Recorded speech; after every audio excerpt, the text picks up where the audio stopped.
dan selamat datang kepada Kanda Arsyad. Terima kasih.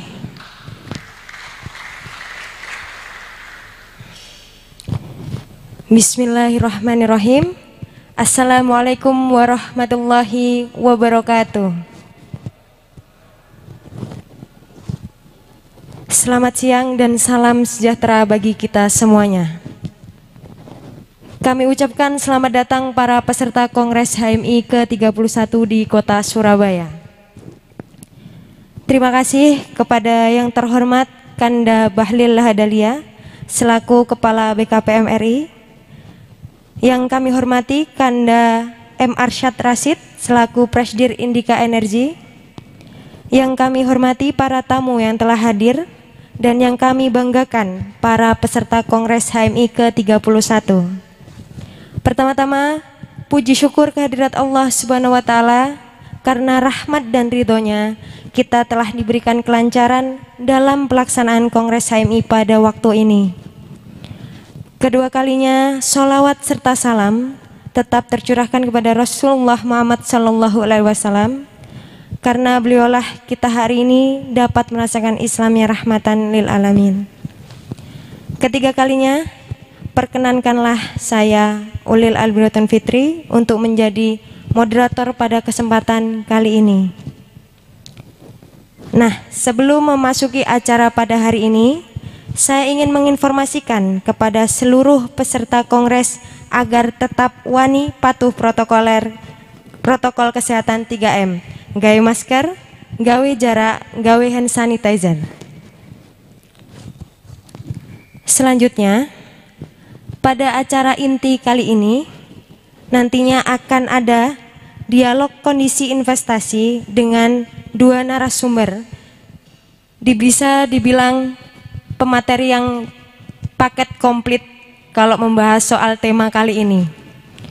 Tema kali ini ialah investasi dalam roadmap kebangkitan dan kedaulatan ekonomi nasional pasca pandemi COVID-19.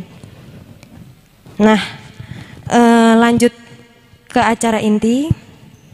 Mari kita beri tepuk tangan yang sangat meriah untuk kepada pemateri kali ini. Silakan kepada Kanda Bahlil Lahadalia dan Kanda M. Arsyad Rashid untuk menuju kursi pemaparan materi. Sekali lagi beri tepuk tangan yang cukup meriah. Silakan Kanda Bahlil di sini. Nah,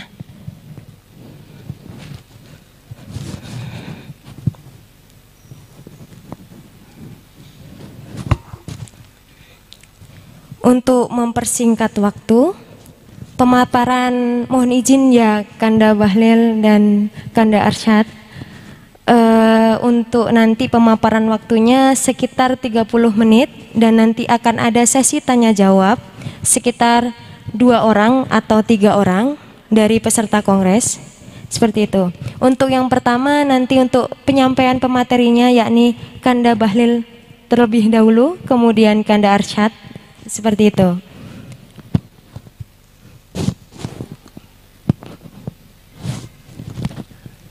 Langsung saja, boleh Kanda, biar nanti para peserta kali ini bisa antusias untuk mendengarkan materi-materi soal isu dan bagaimana strategi untuk membahas permasalahan bangsa ini, seperti itu. Kepada Kanda Bahlil, dipersilahkan.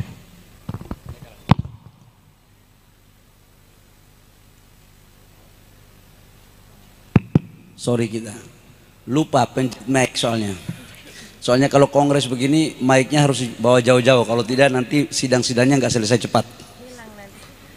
Bismillahirrahmanirrahim. Assalamualaikum warahmatullahi wabarakatuh.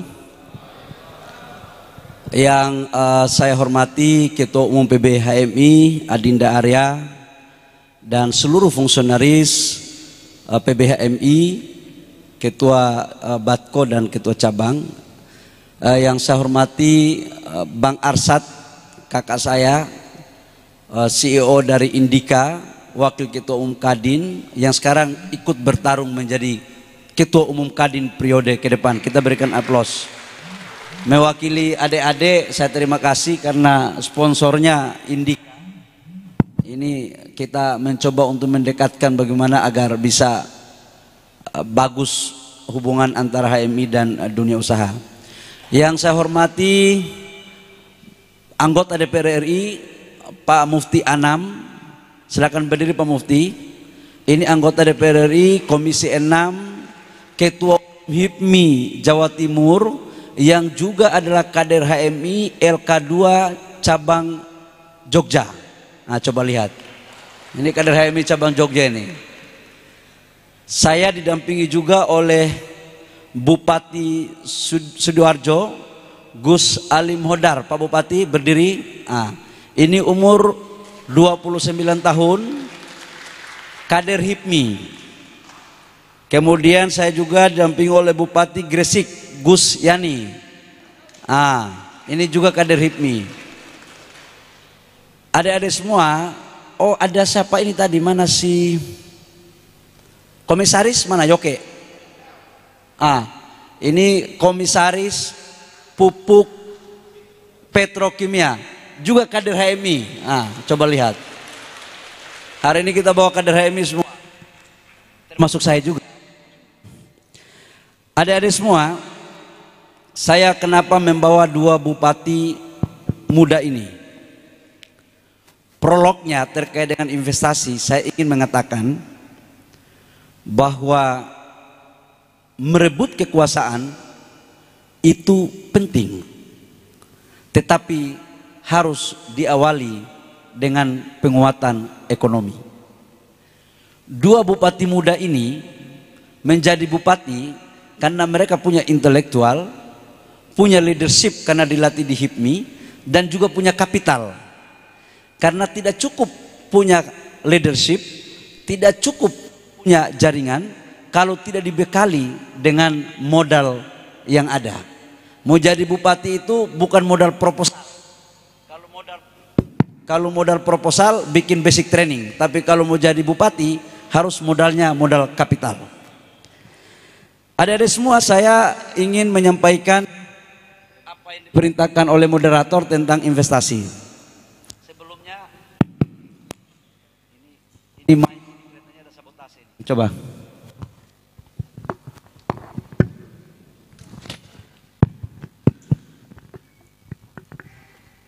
Sebelumnya saya ingin menyampaikan bahwa saya pernah berproses di organisasi tercinta ini yang namanya Himpunan Mahasiswa Islam. Saya pernah berkarir mulai dari komisariat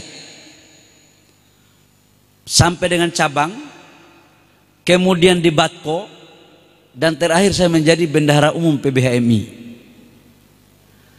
Tidak akan pernah mungkin dalam catatan sejarah saya untuk kemudian menjadi anggota kabinet kalau tidak pernah berproses, ditempa dan dilatih di HMI. Karena itu saya merasa bahwa HMI merupakan bagian tak terpisahkan dari sejarah hidup panjang saya dalam mengabdi kepada bangsa dan negara. Atas perintah Ketua Umum dan moderator, saya disuruh untuk berbicara tentang investasi.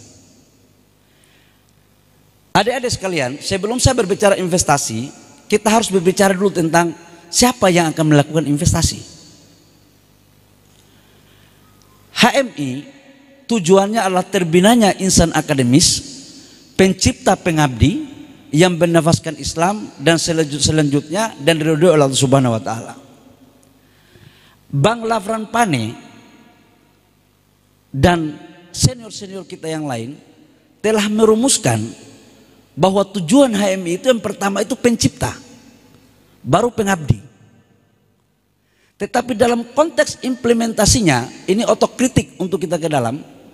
Dengan segala hormat saya ingin mengatakan bahwa kader HMI lebih banyak menjadi politisi dan ASN serta karyawan. Menjadi entrepreneurship sedikit. Tetapi Bang Lavran Pane mengatakan bahwa insan pencipta. Nah, inilah kemudian adik-adik semua, pada momentum kali ini saya ingin menyampaikan bahwa negara itu membutuhkan dunia atau membutuhkan pengusaha-pengusaha baru yang handal. Bagaimana kemudian potret investasi di negara kita? Pada tahun 2020 itu daerah pandemi COVID yang tidak ada satupun dapat meramalkan sebelumnya tentang kondisi dunia. Pada saat akhir 2019 kita lihat telah terjadi perang dagang antara China dan Amerika. Kemudian terjadi persoalan politik di Amerika Latin.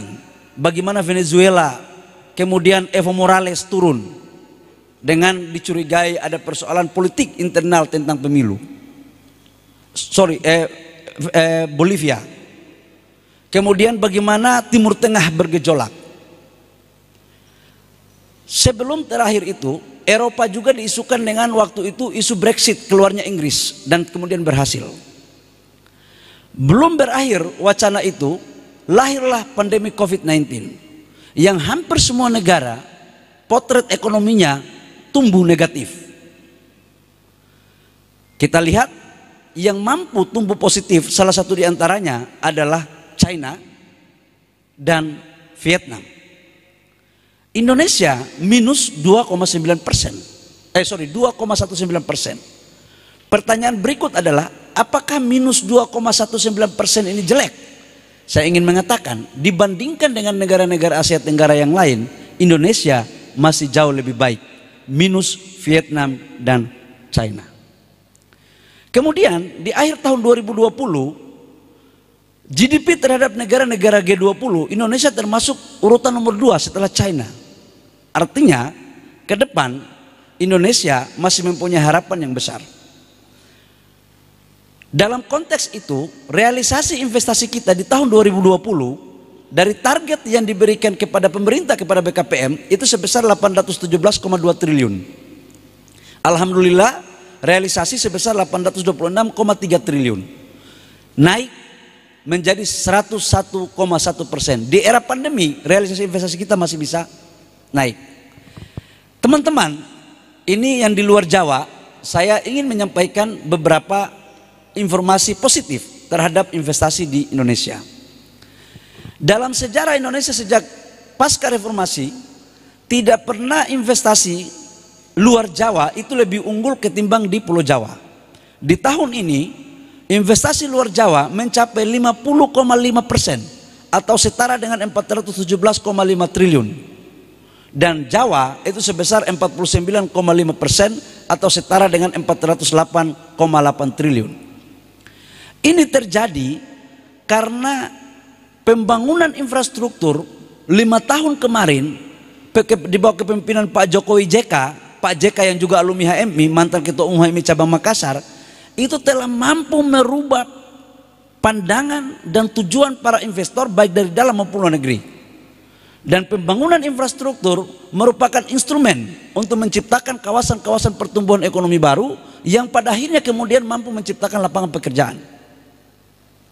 Yang kedua adalah penanaman modal dalam negeri dan penanaman modal asing. Saya ingin menyampaikan kepada adik-adik semua bahwa tidak selamanya investasi itu hanya asing.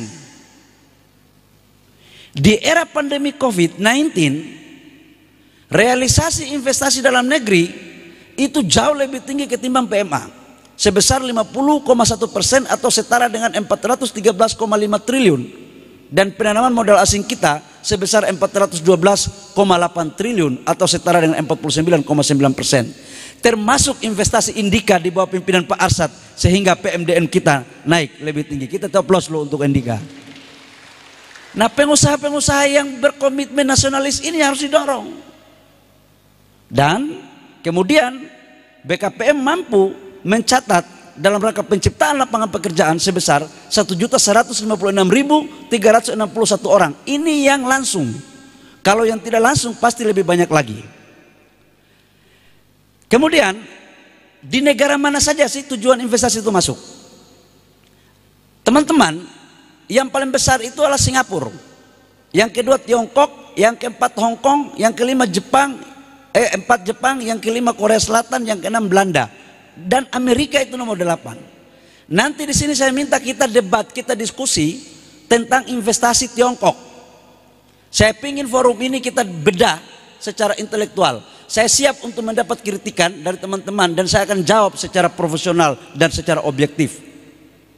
Saya tahu saya datang di sini sebagai markas intelektual dan saya menghargai pikiran adik-adik semua. Saya ingin dialektika ini harus terjadi. Silakan kalian serang saya dengan hal ini, nggak apa-apa. Daripada kita harus debat di pinggir jalan, inilah forumnya. Saya akan jelaskan kenapa Tiongkok atau investasi China lebih besar masuk ke Indonesia dibandingkan dengan Jepang.